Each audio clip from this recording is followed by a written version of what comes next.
তমা মির্জা এবার নিজেকে ভেঙে নতুন রূপে হাজির হয়েছেন। প্রতিটি চরিত্রে জীবনের ছাপ রেখে তিনি প্রমাণ করেছেন সত্যিকারের শিল্পীর শক্তি। ক্যামেরার বাইরে শান্ত, অভিজ্ঞ কিন্তু দৃঢ়। নতুন চ্যালেঞ্জ ও রহস্যময় গল্পের সামনে তিনি প্রস্তুত। এখন তমা শুধু নায়িকা নয়, গল্পের প্রাণ, যিনি পরবর্তী অধ্যায় দেখার জন্য দর্শকের আগ্রহ আরও বাড়িয়ে দিয়েছেন। ঢালিউডের পর্দায় একটি নাম, যার সঙ্গে সময়ের সঙ্গে সঙ্গে অভিনয় মানেই এক নতুন গল্প, তমা মির্জা। নাচ দিয়ে যাত্রা শুরু করা এই অভিনেত্রী আর শুধু নায়িকা নয়, চরিত্রের ভেতরের সংবেদনশীলতা, দ্বন্দ্ব এবং গল্পকে জীবন্ত করে তোলার এক নির্ভরযোগ্য নাম। সময়ের সঙ্গে নিজেকে ভেঙে গড়ে এবং নতুনভাবে আবিষ্কার করার এই ধারাবাহিক প্রক্রিয়াটি যেন তমার অভিনয় জীবনের মূল দর্শন হয়ে উঠেছে। 2015 সালে শাহনেওয়াজ কাকলির নদীজন সিনেমায় জাতীয় চলচ্চিত্র পুরস্কার পাওয়ার পরও তমা আটকে ছিলেন সাধারণ নায়িকা চরিত্রের সীমায়, কিন্তু সেই ধারণা ভুল প্রমাণ করে দিয়েছেন তিনি। রায়হান রাফির খাঁচার ভেতর অচেন পাখি ওয়েব ফিল্মে নিজেকে ভেঙে নতুন রূপে হাজির হয়ে তিনি দর্শককে প্রথমবার সত্যিই অবাক করেছেন। এরপর 7 নম্বর ফ্লোর, ফ্রাইডে, সুড়ঙ্গ, আমুলনামা এবং শিহাব শাহিনের দাগি,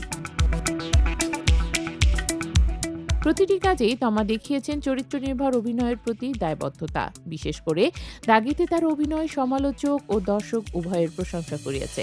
2026 সালে তমার জন্য অপেক্ষা করছে নতুন দুটি সিনেমা। গোলাম সোহরাব দোদুলের জলযুদ্ধে মোশাররফ করিমের বিপরীতে অভিনয় করবেন তিনি। অন্যদিকে হাসান মোর্শেদের পরিচালনায় আরও একটি সিনেমায় দেখা যাবে শরীফুল রাজের সঙ্গে। নতুন পরিচালক, নতুন সহশিল্পী, নতুন গল্প, সব মিলিয়ে এটি তমার জন্য একটি গুরুত্বপূর্ণ অধ্যায় হতে চলেছে। দেশে সীমাবদ্ধ থাকেননি তমা, ওপর বাংলাতেও কাজ করে অভিজ্ঞতার ভান্ডার সমৃদ্ধ করেছেন।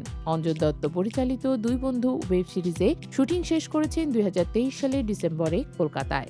মুক্তির দিন ঠিক না জানালেও তমা আশাবাদী দর্শক এটি পছন্দ করবেন।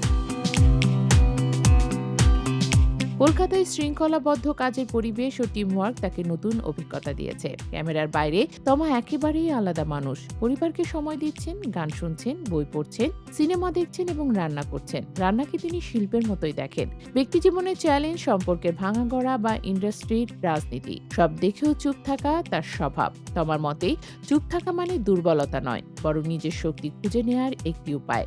অভিনয়ের ক্যারিয়ারে 15 বছর পার করা তমা মনে করেন জীবনের দিনগুলো রঙিন। প্রতিদিন নতুন অভিজ্ঞতা, নতুন চ্যালেঞ্জ। যা পেয়েছি তাতে সন্তুষ্ট, যা পাইনি তা না পাওয়াই ভালো। সব পেয়ে গেলে জীবনের স্বাদ আসে না। এই মনোভাবের সঙ্গে নতুন গল্প এবং চরিত্রকে গুরুত্ব দিয়ে তমা প্রমাণ করেছেন একজন শিল্পী সত্যি বদলে যেতে পারেন। আজকের তমা মির্জা আর কেবল অভিনেত্রী নয়, তিনি নিজেকে ছাড়িয়ে যাওয়া একজন শিল্পী, যার সামনে অপেক্ষা করছে আরো বড় গল্প, আরো গভীর চরিত্র এবং আরো উজ্জ্বল সময়। দর্শকরা নিশ্চয়ই আগ্রহের সঙ্গে অপেক্ষা করছেন তমার পরবর্তী অবদান কিভাবে পর্দায় নতুন মাত্রা যোগ করবে।